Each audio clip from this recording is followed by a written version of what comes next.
เบิ่งมันซูมเขาจะสุดยอดเลยเห็นนะ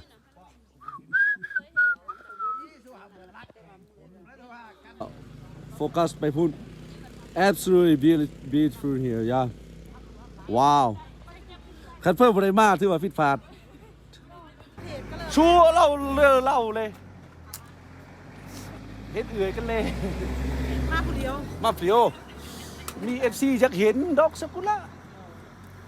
จัดเธอซะอิลูซาดเนอะอิลูซาดสุดแล้วก็จึงมา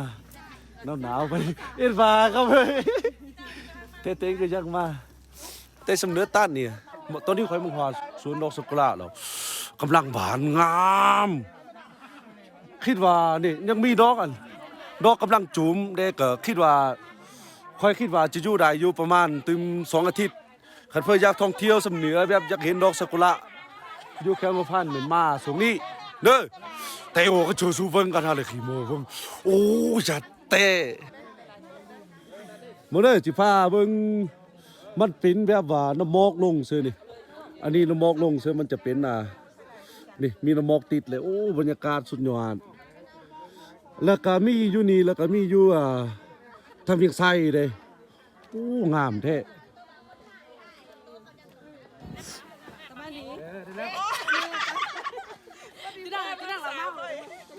มีผู้สาวมาถ่ายรูปเลยจะไปโยกผู้สาวก่อนหนาวเต้สูกันนี่ก็ห้ามโหดหรอกเบิ่งก็จิพาเบิ่งไปเวททุกขอแบบเต้นละสีแบบเต้นละตนสีมันก็คล้ายคือกันเด้แบบสีมันนอกอันเดียวนี่แหละทางนั้นมีผู้สาวเลยมิสเตอร์นวลมักผู้สาวเบิ่งดิความงามมันเป็นแบบว่า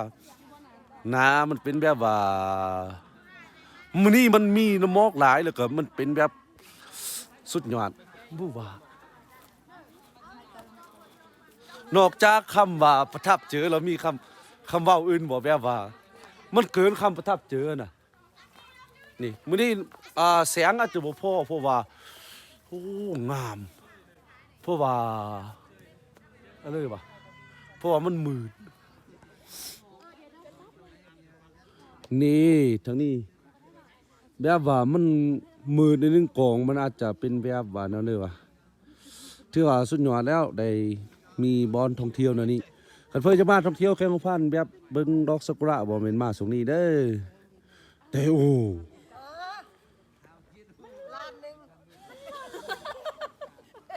มันมีอยู่หน่อยต้นแต่ว่าเขาเจ้าปลูกหลายอยู่อยู่แค่พันแต่ว่าบ่ได้รักษาไว้เบิ่งนี่สู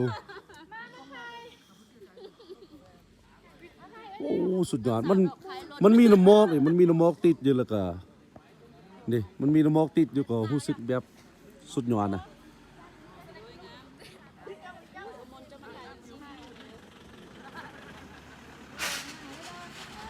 โอ้สุดยอดคันว่าเพื่อยักมาเที่ยวส้มก็มาได้เลยช่วงนี้มันบานช่วงนี้ล่ะ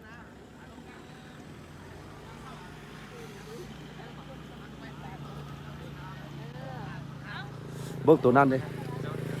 มันมีหลายตัวอยู่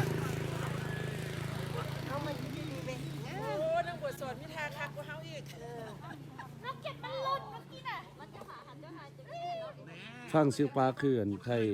วิ่งจันมาต้องเที่ยวโอ้งามโอ้อันนี้มันเป็นแบบน้ำหมอกติดอยู่นี่แบบว่าเบิ่งคอยสีกองโฟกัสว่า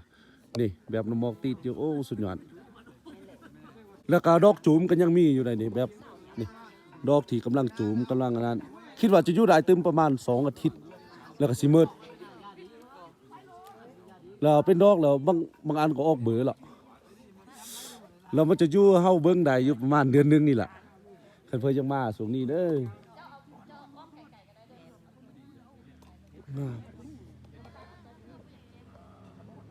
โอ้เป็นพวงดีขนาดนี้ว้าว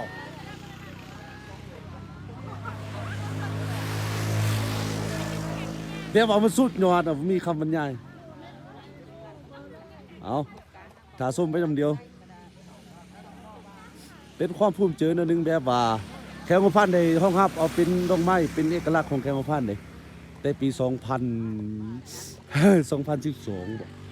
บ่ได้เจอว่าในปีเลยดิเบิ่งน้ำซาออกสันแต่ว่าข่อยจะบ่ทำลายมัน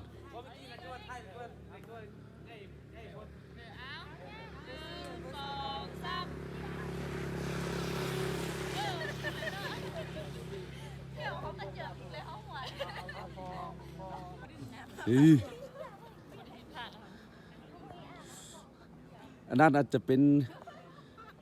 สาวหวงคือ